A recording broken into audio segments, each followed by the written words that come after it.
नमस्कार दोस्तों, आज हम अपनी इस वीडियो में जानेंगे प्रणाम कैसे करना चाहिए। जानेंगे प्रणाम करने के तरीके और उनका महत्व। प्रणाम कैसे करना चाहिए? स्त्रियों के लिए प्रणाम के क्या नियम हैं? नमस्कार व प्रणाम में क्या अंतर है? पंचांग व साष्टांग प्रणाम क्या है? प्रणाम से जीवन में अभूतपूर्व उपलब्धियां प्राप्त होती हैं। आइए जानते हैं कैसे व क्यों करें प्रणाम, प्रकार व लाभ के बारे में। ऐसी अत्यंत महत्वपूर्ण जानकारी व प्रणाम व नमस्कार करने का उचित तरीके जरूर जानें जो शास्त्रों में उल्लेखित हैं। यह आपके व्यक्तित्व को निखारने में मदद करेंगे। अपने से बड़े व पूजनीय व्यक्तियों से उनकी ऊर्जा को आशीर्वाद के रूप में प्राप्त कर जीवन में इच्छित लक्ष्य को पा सकते हैं। पहले आते हैं हम प्रणाम किसे कहते हैं। जी हाँ, अपने से बड़ों को आदरपूर्वक सम्मान देने व आशीर्वाद प्राप्त करने की अभिवादन प्रक्रिया ही प्रणाम कहलाती है। शास्त्रों में कहा गया है, अभिवादनशीलस्य नित्यं वृद्धोपसीवते चत्वारि तस्य वर्धन्ते आयुर्विद्या यशोबलम। अर्थात जो व्यक्ति सुशील और विनम्र होते हैं, बड़ों का अभिवादन और सम्मान करने वाले होते हैं तथा अपने बुजुर्गों की सेवा करने वाले होते हैं, उनकी आयु, विद्या, कीर्ति और बल ये चारों में सदैव ही वृद्धि होती रहती है। इसीलिए माताएं अपने छोटे छोटे बच्चों को भी पहला उद्बोधन जय जय करके प्रणाम करने का सिखाती हैं। अगला आता है मार्कंडेय जी की कथा। जी हाँ, प्रणाम क्यों व कैसे करना चाहिए, जिन्होंने अपनी कथा में बताया है कि हम सभी लोगों को प्रणाम कैसे और क्यों करना चाहिए। मार्कंडेय जी अल्प आयु थे। उनके पिता ने शीघ्र ही मार्कंडेय जी का जनेऊ संस्कार कराकर उन्हें प्रणाम की दीक्षा दी और समझाया कि जो भी व्यक्ति तुम्हारे सामने आए उसे प्रणाम करना। ये मार्कंडेय जी का नित्य का नियम था। जो भी व्यक्ति उनके सामने आता वे उसे प्रणाम किया करते थे। एक बार सप्त ऋषि मार्कंडेय जी के सामने आ गए और मार्कंडेय जी ने उन्हें चरण स्पर्श किया। तब सप्त ऋषियों ने उन्हें दीर्घायु होने का आशीर्वाद प्रदान किया। किंतु जब उन्हें ये पता चला कि मार्कंडेय जी की तो अल्प आयु है, तो वे मार्कंडेय जी को लेकर ब्रह्मा जी के पास गए। ब्रह्मा जी के पास जाकर मार्कंडेय जी ने उन्हें चरण स्पर्श किया। तब ब्रह्मा जी ने उन्हें दीर्घायु होने का वरदान दिया। तब सप्तऋषियों ने ब्रह्मा जी से कहा कि यह बालक तो अल्प आयु है, अतः हमारा वरदान झूठा साबित होगा। तब ब्रह्मा जी ने कहा कि अब यह बालक कई कल्पों तक जीवित रहेगा तथा दीर्घायु रहेगा। जब यमराज मार्कंडेय जी के प्राण लेने आए तब शिव ने उन्हें भगा दिया था, अतः चरण स्पर्श आयु वर्धक है। प्रतिदिन में एक बार सरस्वती जिह्वा पर विराजमान होती है। बड़ों के आशीर्वाद इसी से फलित होते हैं। अब आते हैं प्रणाम के प्रकार। कौन सा प्रणाम कहाँ पर करना चाहिए? जी हाँ, नमस्कार यानी प्रणाम कैसे करना चाहिए। नमस्कार भी अभिवादन की प्रक्रिया है। यह प्रणाम का पहला प्रकार है जिससे हम दूसरों का सम्मान करते हैं। सम्मान का अर्थ है कि हम अपना अहम त्याग कर दूसरे का सत्कार करते हैं। यह बराबरी वालों से किया जाता है। नमस्कार के 3 तरीके हैं। पहला सिर झुकाकर प्रणाम करना, दूसरा हाथ जोड़कर प्रणाम करना और तीसरा सिर झुकाकर हाथ जोड़कर प्रणाम करना।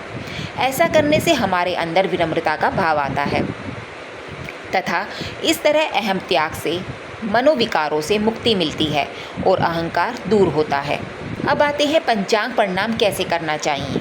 जी हाँ, पंचांग प्रणाम में घुटना तथा हाथ और माथा पृथ्वी पर टेक कर आँख देवता की तरफ करके मुख से प्रणाम कहते हैं। इसे पंचांग प्रणाम कहते हैं। पंचांग प्रणाम में 5 अंगों से प्रणाम किया जाता है। प्रणाम करते हुए हमेशा प्रणाम मंत्र का उच्चारण करना चाहिए या मैं आपके सम्मुख मन वचन कर्म से समर्पित हूँ। वंदना करते हुए आपसे आशीर्वाद मांगता हूँ। मुझे असमर्थ को अपनी आज्ञा और सामर्थ्य प्रदान कर उठकर जीवन में आगे बढ़ने की प्रेरणा दें। ऐसा कहकर प्रणाम करना चाहिए।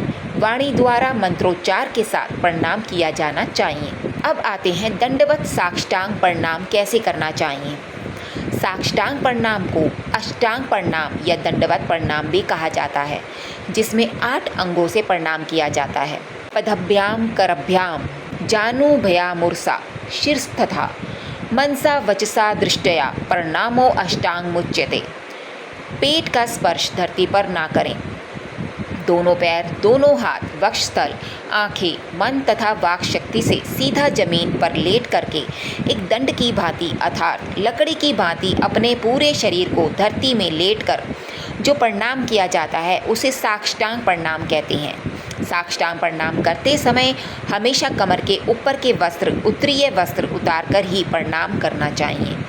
अब आते हैं स्त्रियों के लिए नियम, जाने स्त्रियों को कैसे करना चाहिए प्रणाम। जी हाँ, स्त्रियों को हमेशा पंचांग प्रणाम ही करना चाहिए। शास्त्रों में ऐसा माना गया है कि स्त्रियों द्वारा साष्टांग प्रणाम करने से धरती रसातल को जाती है, क्योंकि स्त्री का गर्भ और वक्षस्थल कभी भी जमीन से स्पर्श नहीं होना चाहिए, क्योंकि गर्भ में सारी सृष्टि का चक्र चलता है और वक्ष से जीवन को पोषण मिलता है। उसका स्पर्श धरती माता झेल नहीं पाती, अतः धरती रसातल को चली जाती है। जो ऐसा करते हैं उन्हें करने से मना करना चाहिए, अन्यथा देखने वाले को भी इसका दोष लगता है। अब आते हैं प्रणाम करने के नियमों पर।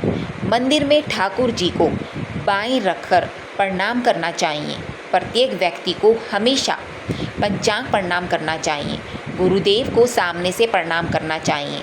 नदी को या सवारी को जहाँ से वह आ रहे हो अर्थात उनके उद्गम स्थल से प्रणाम करना चाहिए। मंदिर के पीछे प्रणाम करना चाहिए। भोजन व शयन के समय ठाकुर, गुरु, संत, वरिष्ठ या किसी को भी प्रणाम नहीं करना चाहिए।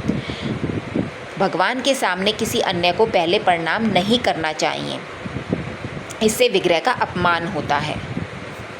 अब आते हैं प्रणाम किसे करना चाहिए। जी हाँ, समान आयु वालों से, अपने से बड़ों से, परमात्मा, देवता व मनुष्य की 4 गुरु, माता, पिता, आचार्य, गुरुदेव को करें।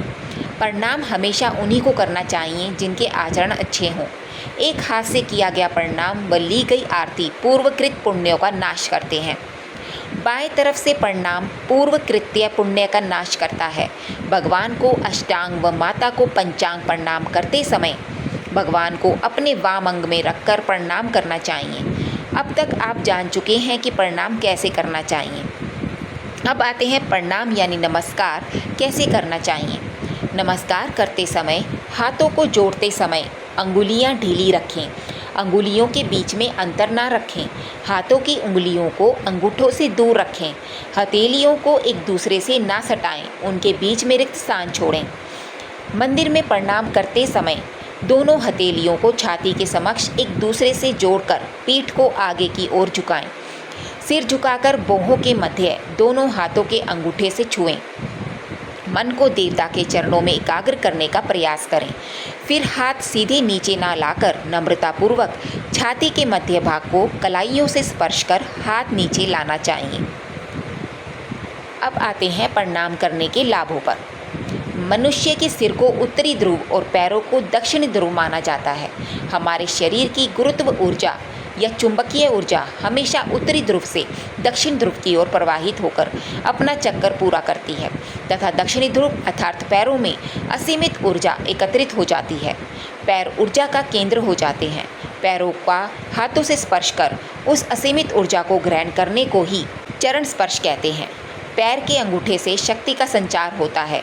अंगूठे में ऊर्जा को प्रसारित करने की शक्ति होती है, अतः बड़ों को प्रणाम करने से इच्छित लक्ष्य को पाने में बल मिलता है। प्रणाम प्रक्रिया के द्वारा हम अपने जीवन में गुरुजनों का आशीर्वाद लेकर अपने लक्ष्य को प्राप्त कर सकते हैं। तो दोस्तों, उम्मीद करते हैं आपको हमारे द्वारा दी गई जानकारी अच्छी लगी होगी। यदि आप सभी को हमारी वीडियो अच्छी लगती है तो आप हमारे YouTube चैनल ईश्वर कृपा को सब्सक्राइब, लाइक और शेयर करना ना भूलिएगा, ताकि ऐसे ही ज्ञानवर्धक वीडियो हम आपके लिए लाते रहें और आपको समय पे मिलती रहे। बहुत बहुत धन्यवाद।